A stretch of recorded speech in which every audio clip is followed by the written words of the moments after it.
भाषा कोणतीही वाईट नसते, कधीच वाईट नसते. जगातली कुठचीही भाषा वाईट नसते. हिंदी ही काही वाईट भाषा नव्हे. आमच्यावर लादणार असाल, नाही बोलणार जा.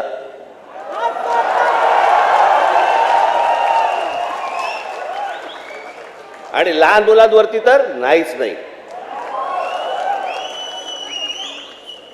काही विषयच येत नाही या गोष्टींचा.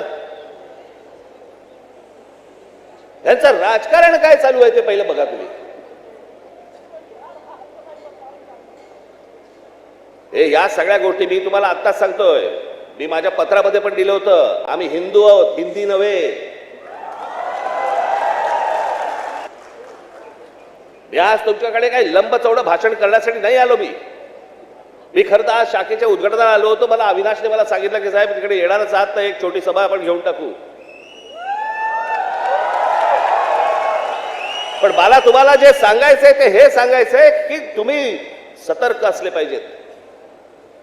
आज काहीतरी प्रकरण उसळलं आणि आज काहीतरी उघडलं म्हणून आज आम्ही जागे व्हायचं, उद्या त्याच्यानंतर आम्ही झोपून जायचं आणि मग बाकीचं सगळं पोखरलं जातंय. भुसभुशीत जमीन असते ना, घुशी तिकडे होतात, खडकामध्ये घुशी नाही होत. तुम्ही खडकासारखे टणक असले पाहिजेत. महाराष्ट्राची तुम्ही भक्कमपणे बाजू उभी केली पाहिजेत.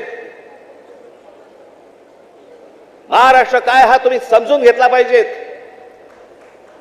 मी जे सतत तुम्हाला जे सांगत असतो ना, 1400 वर्ष राज्य केलेला हा महाराष्ट्र या प्रांतावरती. मी अनेकदा बोलत आलो, तुम्हाला सांगत आलो की ह्याला पर्शियन लोक ह्याला हिंद प्रांत म्हणत. छत्रपती शिवाजी महाराजांची घोषणा पण काय होती? हे हिंदवी स्वराज्य व्हावे ही नव्हती, हे हिंदवी स्वराज्य व्हावे ही होती. या हिंद प्रांतावरती आमची सत्ता असावी.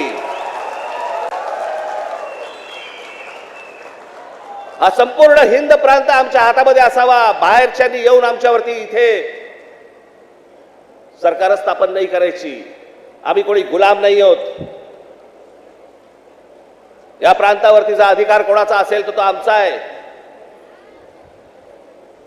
आणि 1400 वर्ष या मराठेशाहीने जे राज्य केलं, ज्याला आपण म्हणतो ना अटके पार आम्ही झेंडे फडकवले. अटके पार झेंडे फडकवले म्हणजे काय? आजही मला असं वाटतं पाकिस्तानच्या वायव्येला का नैऋत्येला तो अटक नावाचा किल्ला आहे, त्या किल्ल्यावरती भगवा ध्वज फडकला. ते अटक किल्ला, तो अटके पार झेंडे फडकवले आम्ही. तिथपर्यंत पोहोचले होते मराठे. तो महाराष्ट्र हतबल आहे. तो महाराष्ट्र यांच्या समोर हात पसरतोय. आम्ही भिका मागायच्या आम्हाला न्याय द्या म्हणून. तुम्ही या महाराष्ट्राचे राजे, तुम्ही या महाराष्ट्राचे मालक. बाकीची माणसं बाहेरून आली, ती तुमच्यावरती रुबाब करणार आणि आम्ही हतबलतेने त्यांच्या समोर बोलणार, अरे नाही नाही भाई साहब ऐसा मत. का?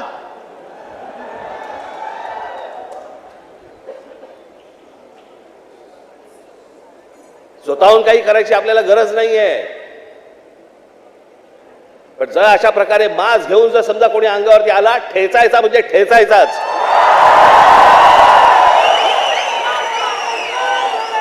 त्या दिवशी तो कोणतरी भारतीय जनता पक्षाचा एक खासदार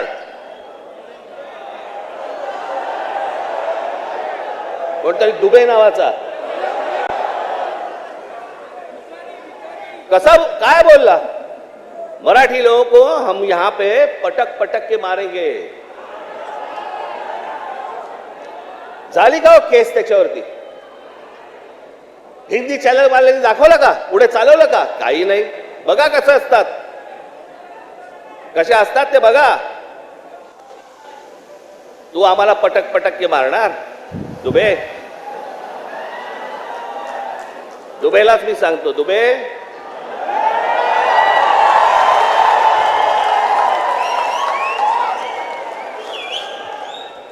तुम मुंबई में आ जाओ.